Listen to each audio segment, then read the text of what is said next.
Hi guys, the last learning target for this unit is learning target 3, solve one variable inequalities and graph the solution on a number line. So let's get into it by writing down the definition of inequality.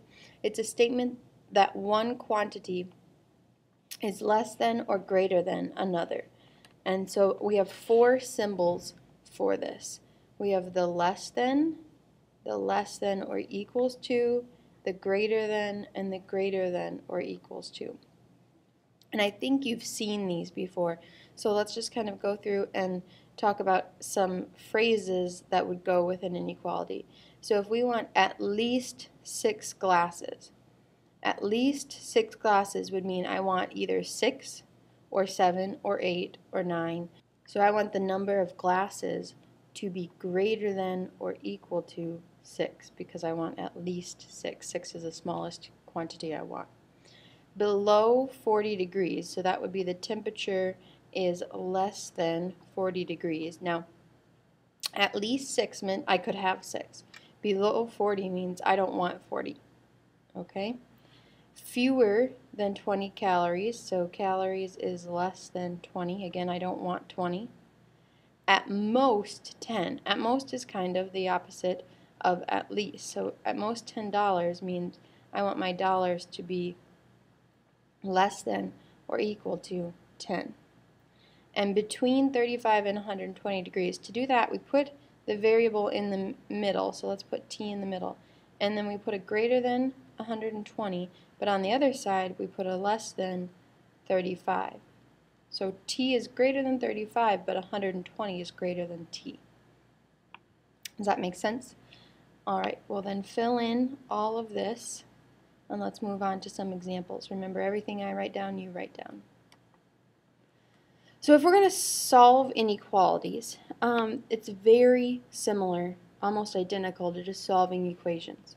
Okay, so here, if I were to solve this, I'd draw a number line, or a line down from my inequality, and instead of adding 8, I'd subtract 8 from both sides, right? So then I have 2x equals 3, and then I divide, not equals, 2x is greater than or equal to 3, then I divide by 2,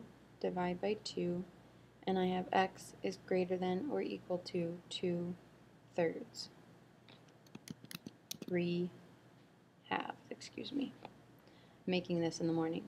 Now over here I have a negative, and a negative is actually the only time where this gets a little complicated, and only a negative that's in the coefficient, so the negative that goes with the x. If I'm going to divide here by -8, then there's two ways that I could do this. I have to say, okay, now x, according to our usual logic, x is less than or equal to 7, right? But since 8 was a negative, I end up having to switch it. And there's actually a reasoning for that. Because if I start over here, and if I have 8x is less than or equal to 56, let's say I just add 8x to both sides. Then I'll have 0 is less than or equal to 56 plus 8x. Now what if I subtract 56 from both sides?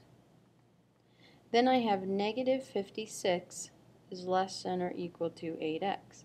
And from there, if I divide by 8, then I have negative 7 is less than or equal to x.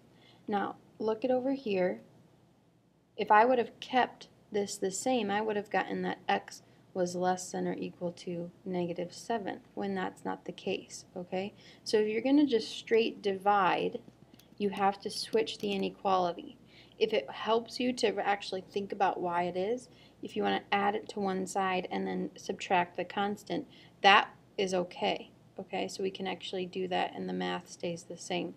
But if we're going to divide or multiply by a negative, then we need to switch our inequality. So our answer here is x is greater than or equal to negative 7, or you could also say that as negative 7 is greater or is less than or equal to x. Moving on, we have another one here, so I'm going to draw my line down. I'm going to subtract 5 from both sides. Now notice when I subtract a constant, it's not the case, okay? It's only when you multiply or divide by a negative number. So then I'm going to have x divided by 2 is less than or equal to, now this is a -8, same sign, add and keep. To get rid of this x divided by 2, well, that's 1/2 x, so I can either multiply by 2 over 1 or just multiply by 2, and my 2's cancel. Multiply by 2 over here, and x is less than or equal to -16. And finally over here, I actually have to get y by itself, or y on one side, so I'm going to subtract a y from both sides, and I have 3y plus 5 is greater than or equal to 26. I'm going to subtract 5 from both sides, and 3y is greater than or equal to 21, divided by 3, and y is greater than or equal to 7. Now we have to go through and we have to, part of this learning target is to graph the solution on a number line, okay?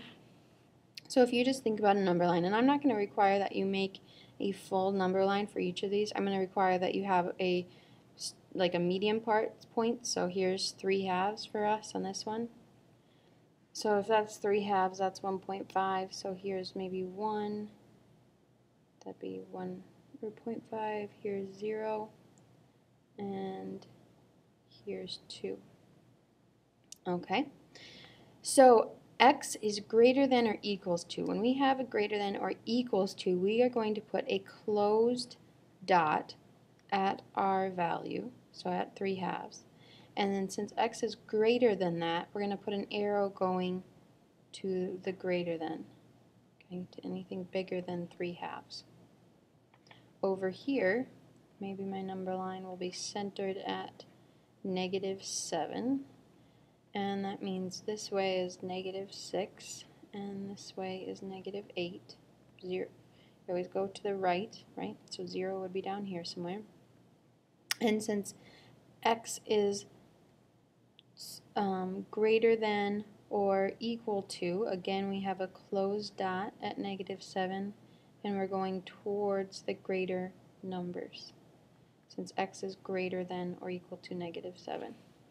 Moving on, make sure you have those down, guys. Moving on, over here we have that x is less than or equal to -16. So if we have a number line centered at -16, then here's -17, and here's -15. Why not at least 3 numbers on your number line? Again, we have a closed circle, and this time we're going less than -16, so we're going to the left. And finally, just for our purposes here, guys, I'm going to pretend like this equal sign wasn't here and erase it down here as well. So there's no equal sign here. Pretend this is just y is greater than 7. Then if I center my number line at 7, here's 7, here's 6, here's 8. If I have just greater than, then I have an open circle at 7, because I'm going to say that I can't be 7, y can't be 7, but it can be anything greater, so my line still goes to the right. Alright? So before class, why don't you try solving this inequality? Notice here, guys, that you have a -3a. So if you want to add 3a to both sides and then get rid of the 2.3, that might be the easiest route. Remember, if you end up dividing by a negative, though, you need to flip your inequality.